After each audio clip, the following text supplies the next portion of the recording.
Hey guys, welcome back to PAC Talk with me, your host, Pete Vodden. We have just finished our 6-week challenge, our Limitless challenge. It was an amazing 6 weeks. People did so well. We got some amazing results, obviously, in terms of body fat loss, in terms of muscle gained, and also in terms of the experience people had and the habits they built.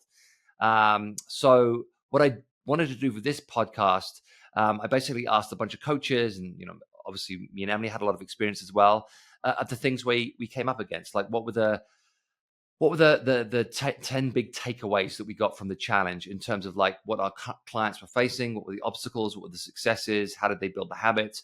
Because obviously the main thing with the challenge is part of it is how do I lose fat and gain muscle?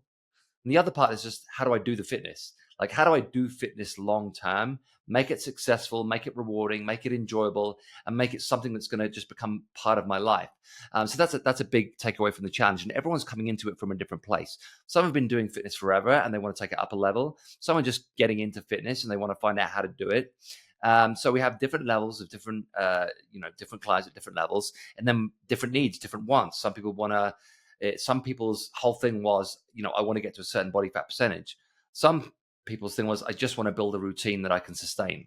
So everyone's coming into it from different places. There's lots of different angles to look at this from, but I want to go over 10 broad kind of themes that came up fairly consistently, things that we commonly see in the challenge. So number one is everybody has problems. The classic thing with the gym is people are going to say, well, I'm just going to wait until X to start this fitness journey because right now I got stuff going on and this is a problem and that's a problem. Those problems never go away. And we saw this a lot in the challenge. It's like, oh, this happened and that happened. And, I feel like my challenge is over because, well, if you say, I think my challenge is over because, you're basically saying I have to stop fitness because of this.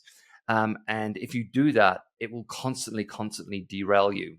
Now, of course, there are going to be times in our life where we can ramp it up, and we have times in life where we have to turn it down. But we always have to persevere in some fashion. We can't just stop. We always have to kind of take care of ourselves. And there are different ways to do that, obviously with nutritional strategies and different exercise strategies, in the intensity of workouts and so forth. But the important thing to take away is that we always have to find a way. It's very easy to feel sorry for ourselves and to think that we're the only ones going through something. And let me tell you, I don't think I had one challenger that wasn't going through something. Something came along that like affected them, derailed them, whether physically or emotionally. But the important thing was, okay, don't let this destroy everything. This is just something. Life happens. We have to deal with things. And we can't just let these things completely throw us off track. So just know that it's never going to be plain sailing. It's never going to be a linear path that always like goes up. There's going to be shit that happens, shit we have to deal with, and shit we have to teach ourselves how to cope with. It's all about how we react to problems. We know that problems are always going to happen. It's a given. So the real trick is, how do I deal with problems when they arise? How do I deal with them emotionally? How do I deal with them physically? How do I overcome them? So everybody has problems. Number two, the more you adhere to the program, the better the results you get. The more green thumbs you get, the better you get. Now, again, everyone's in the challenge for different reasons, and everyone needs to come into it with kind of a different mindset. Some people are all in, and some people are like, I just need to ease myself in. But I will tell you, and I'll give you an example. One of my clients, Catherine, who ended up winning the challenge, when I looked at her macro stacks, it was all green thumbs. Like every day was green thumbs, and it worked down to a T. So, the old adage is, don't expect results from the work that you didn't do. So the more work we do, the more accurate we make things, the better the results are going to be. We know that. Don't get frustrated if you didn't quite get the results you wanted because you didn't quite do the work, or you weren't quite able to do the work, or it took you a little bit longer to figure things out, because that's fine as well. But the more we can adhere to the program and to the nutrition, we can accept that the better the results are going to be. Now, we're not always going to live this perfect life. We're not angels. We can't always do everything right.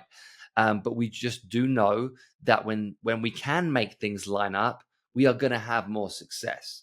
And we just have to accept that if things aren't quite lining up, then we're going to have less success. That's just the reality of the situation. So don't beat yourself up about it if you weren't able to get all green thumbs. I know I didn't. But just know that, the recommendations are there for a reason. It's not just, I'm not just throwing spaghetti at the wall. It's like, if you follow this and if you do this, the results will happen, and you have to just believe in that. And if you can't quite adhere to it, then you will get some results, but maybe you won't get as good results. So again, I think it's just this accountability of, I didn't quite, I did great. I didn't quite do everything that I wanted. So I'm very happy with the results that I get, but I understand that maybe I would have got better results if I also did X, Y, and Z. So just know it, accept it, and just understand that, again, we have to be responsible and accountable for the things we do and the things that we don't do, and that will affect our ultimate result. 3, very, very important one. Consistently good is better than occasionally great. I know this is kind of a cliche. You've probably heard it before, but it's so, so true. Let's say you go in on a Monday, have the best workout of your life, give absolutely everything to it. Like that was a great workout. Or even you had the perfect day, like everything lined up. It was like the perfect day. And then you have 3 days off, or 3 days that were shitty, and you didn't perform anything. You didn't do anything well. As opposed to that, Monday was pretty good. Tuesday was pretty good. Wednesday was pretty good.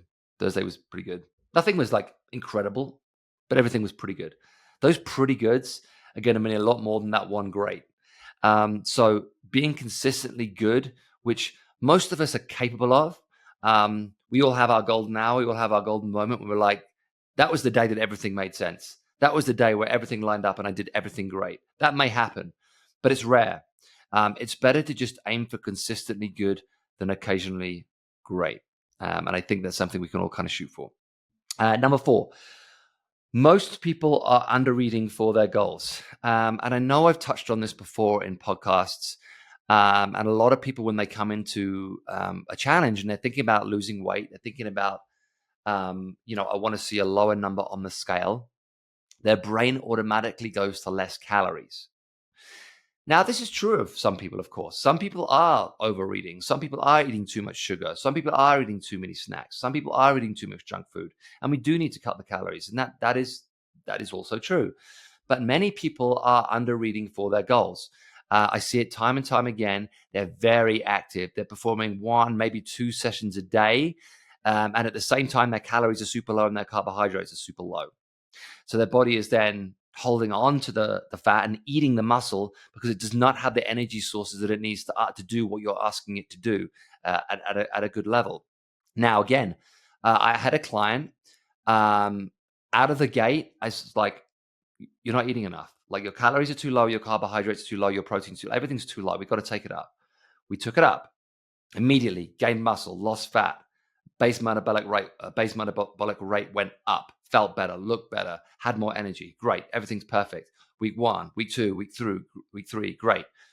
Week 4, we cut it. We cut the calories a little bit more, thinking, oh, okay, we're doing great. I know your goal is to get to this percentage of your body fat, so let's just cut the calories a little bit more. Now, when we cut the calories, what happened? Well, fat went up just a little bit. Skeletal mass came down a little bit. Base metabolic rate came down a little bit. Not massively, but a little bit. And we definitely saw a stall in progress. So it's like, okay, lesson learned. We were kind of like, we reached that point, that kind of pivot point where we went too low and it stopped working. So then what do we do? Okay, well, we looked at it. We crept the calories back up. We readjusted the macros. What happened? Gained more lean muscle, lost more fat, base metabolic rate went back up, higher than it was before.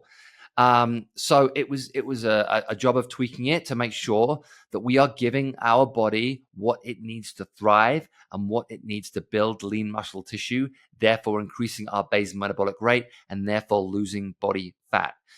It can be a delicate number. It's not easy to get to. We found where that was through not trial and error, but we had a plan and we found where that point was. And you have to just stay on the right side of that number, the right side of that plan. There will be a point where too few calories is too few calories and it's going to stop working for you. Again, we've talked about this before, but you cannot be in a massive calorie deficit for too long. it will stop working for you after a while, and you will start to hold on to body fat. You will start to eat your muscle, and you will start to have less energy. So you have to make sure that you are fueling your body for the success that you want. Again, we see this time and time again, and it's super important.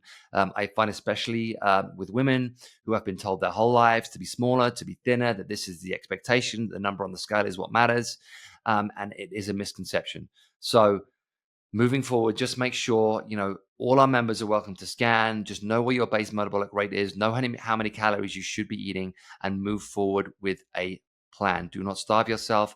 Make sure you are fueling yourself for success. Number 5, progress is not always linear. This would be great. If our whole life was this, better, better, better, better. Everything's just better, better, better. Wouldn't that be great? It never works out that way. It always looks like this. Which is why we always look at trends over, looking at everything like week by week. In the end, we have to look at what is the trend of what's happening. Bodies are strange. Body reacts in different ways. Unfortunately, especially the female body with cycles and so forth like that. Water retention can happen.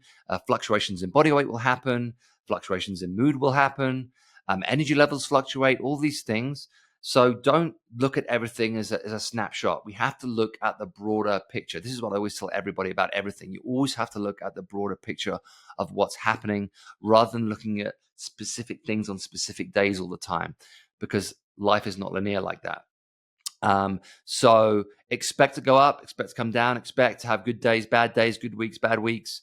But as long as the general trend is moving in the right direction, that is what we hope to see. Again, 6 weeks is not a long time. It's a short amount of time. Yes, some people get great results, but the main thing is that in the course of that 6 weeks, you found something that helps you move forward, that keeps the trend moving in the right direction. And that's the really big, important takeaway. Like, most of my clients are like, I can't wait to see what you look like in a year. I can't wait to see what you feel like in a year. Like, not in these 6 weeks, in a year. This 6 weeks is a snapshot. It's a brief moment in time that helps us gear up for the future. So don't look at everything in such narrow goggles. Think about the broad picture, the broad horizons, and think about where you want to be in a year's time, and move forward in that direction, and expect that things are going to go up and go down. Number 6, make the goal muscle. Again, I know I've talked about this a lot, and I've kind of briefly touched on it already, but if you just make that your goal, I guarantee that your base metabolic rate will go up, your body fat will come down, you'll feel better, you'll look better. Get rid of the misconception in your head that you're going to get big and bulky. It's not going to happen. Building lean muscle tissue is what sustains us for the long term. That is a long-term goal. That is, as we get older, what's going to give us a long, thriving, healthy life where we have plenty of action, where we have plenty of energy, where we hold good structure, where we hold good posture, where we stay functional, where we stay energetic. So always, always, always make it your goal to build lean muscle tissue. Of course, we don't all want to look like a bodybuilder or Arnold Schwarzenegger or whatever's in your head about what muscle looks like. Get it out of there. That is a very specific thing that takes a lot of food and a lot of drugs and a very specific regime. When we talk about the average normal person gaining lean muscle tissue, we're talking about building a better metabolism, building a better metabolic rate, holding better structure, being more functional, and feeling better. So make the goal muscle. Number 7, figure out the food before you figure out the workout. Working out's easy. Most people find, like, once you get into it, once you get into routine, the working out part is the relatively easy part. You just got to show up, follow the coach instructions, get as long as your motivation's in place, as long as your structure in place, the working out part becomes relatively easy. Figuring out the food is a lot harder. Being consistent with the food is a lot harder. It's a lot more challenging. There are a lot more things that can derail us, with like eating out and like parties and food and alcohol and all these things. I had a lot of challenges that it took time to get the food right. It took time to maybe get on a meal plan. It took time to get the right ingredients in and to maybe give some stuff up. It took time to figure out, right, I shouldn't eat all my calories in the evening. I should like spread it out through the day. better to get my calories in earlier in the day, maybe stop eating earlier.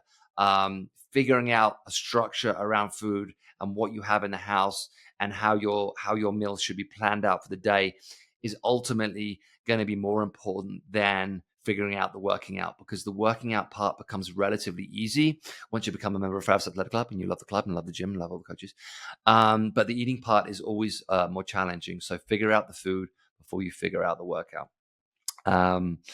Leading on from that, stop eating early. I had a lot of success with this, with some of my challenges of just saying, look, I think you're going to sleep better. I think you're going to feel better if you kind of get your calories in earlier in the day and just stop eating by 6 p.m. I had some clients that had struggled with, I just struggle with the evenings. I constantly snack. I binge eat in the evening. I don't sleep well. It's like, okay, let's just not have that option. Let's just take that option away. Let's just say, let's get all our calories in before 6 p.m. and then just stop. And all our everything we consume after 6 p.m. has 0 calories. Maybe water, maybe some herbal teas, whatever it is. But we're not going to consume any calories after 6. We're certainly not going to have a big meal that our body then has to digest through the night, which makes us sleep poorly and kind of disturbs us. And I had a lot of success with it. So that is something to consider, a strategy to consider. It's basically a form of intermittent fasting, a relatively relaxed one, but you're just saying, like, I'm going to let my stomach rest between 6 p.m. and breakfast. That gives you a good amount of time for your body to digest whatever it's consumed, to relax, to rest, to regenerate. And again, the better we sleep, the better every outcome is going to be. The more fat we're going to burn, the more muscle we're going to build, the better we're going to feel, the more energy we're going to have, the more sleep we get, the better we're going to feel. So anything that's disrupting our sleep is worth getting rid of, or at least considering getting rid of, or experimenting with getting rid of. And one of those strategies is to stop eating earlier. Again, I know it's difficult. We struggle with it with the kids and with family and stuff like that. Commitments, after school commitments, all that stuff. It can be very, very tricky. But if it's something that will fit into your daily life, then it's something worth exploring. Number 9, some need to turn it up and some need to turn it down. So I was speaking to one of my coaches, and they were saying basically they had two types of clientele. One was the all in, I'm going to do everything, give me everything, I'm going to crush it out the gate, which ultimately, of course, is awesome, but it's hard to sustain. So then you have to like tone them down a little bit and be like, listen, great, but just know that this is not sustainable. We have to find a way to make this sustainable, because remember, when this 6 weeks ends, we don't want to just yo-yo back up again. We got to make sure that we have a plan moving forward.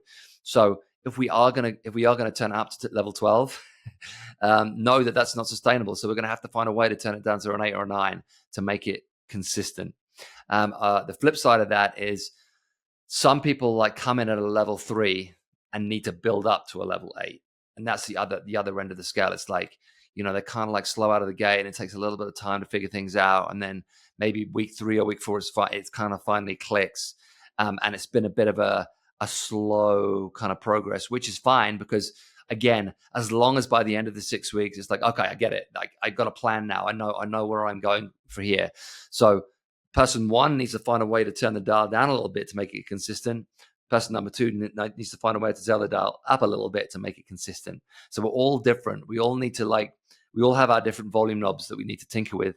And we need to be honest with ourselves and realistic with ourselves, and think about like what our mentality is, the way that we approach things, and maybe how we can think about changing that moving forward, so that we don't just do this all the time. I think we've had a lot of challenges in the past that have they do amazing on the challenge, they lose a ton of fat and a ton of muscle, and then it kind of like all creeps back up again afterwards. So finding a way to maintain it and sustain it. We can't expect ourselves to be at peak level all the time. I think it's finding the challenge to be in that mindset of like, I'm going to reach a peak in this challenge. I think that's a good mentality to have. But you also have to have a plan on the back end. Like, how do I turn that notch back down and make this sustainable? Because that is our goal long term. Number 10, understand their why. I think a lot of the time we talk about like understand our why. It's a really important motivating factor.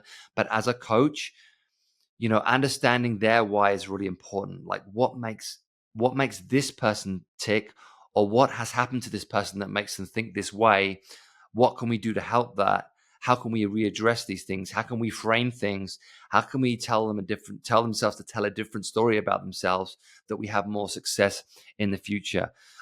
It's very, as a coach or as a fitness person, if you've been doing this fitness thing for a real long time, it's easy to take a lot of things for granted because it's easy for you. It's like, yeah, of course you make it this a part of your day. It's like, get up and I train. That's what I do. But for a lot of people, it's a lot more challenging. They have a different reason for this. They have a different reason for fitness. They have a different reason for health. They have a different background. They have a different experience with it all. So taking the time to understand someone else's why is a really important thing. And I think that's also important for challengers who are coming into contact with other challengers, and the way that we communicate with each other, and understanding that we're all coming into it from a different place with different needs, different experiences, different opinions, and not going into anything too opinionated. And again, I say this about everything. Again, we all come in from different backgrounds. I think it's really important that we're not super opinionated about everything, and that we're open to ideas and suggestions, and to other people's experiences, and to other people's relationships with food and so forth, and with exercise.